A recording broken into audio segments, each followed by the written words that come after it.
తమిళనాడు రాజధాని చెన్నై నడిబొడ్డున ఉన్న అన్నా యూనివర్సిటీలో ఇంజనీరింగ్ ద్వితీయ సంవత్సరం చదువుతున్న విద్యార్థినిపై ఇద్దరు దుండగులు సామూహిక అత్యాచారానికి పాల్పడ్డారు.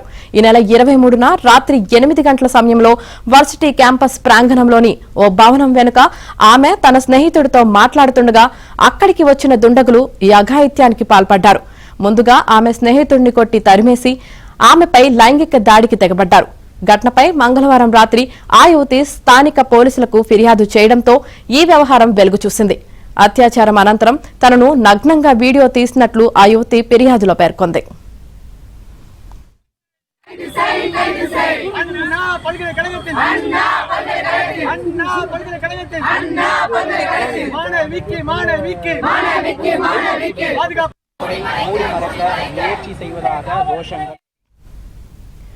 యూనివర్సిటీ క్యాంపస్ హాస్టల్లోనే ఉండి చదువుకుంటున్న ఆ యువతి స్వస్థలం కన్యాకుమారి జిల్లా అని పోలీసులు తెలిపారు.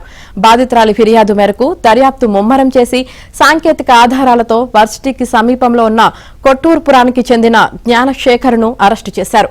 మరొకరి కోసం గాలిస్తున్నారు. నిందితుడు నేరాన్ని అంగీకరించాడని, ఫుట్పాత్ పై బిర్యానీ విక్రయించే ఇతడిపై గతంలోనూ పలు కేసులు ఉన్నట్లు తెలిపారు. విద్యార్థిని అత్యాచార ఘటనను ఖండిస్తూ ఎస్ఎఫ్ఐ ఐద్వ ఆధ్వర్యంలో వర్సిటీ ప్రాంగణంలో నిరసన తెలిపారు. కాగా ఈ ఘటనపై తమిళనాడులోని ప్రతిపక్షాలన్నీ తీవ్రంగా మండిపడ్డాయి.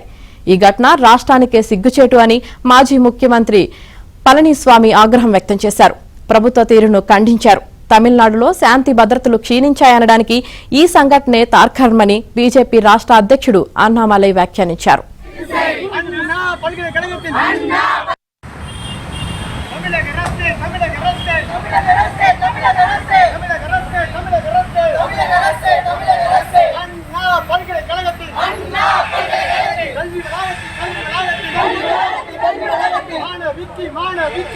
Vicky,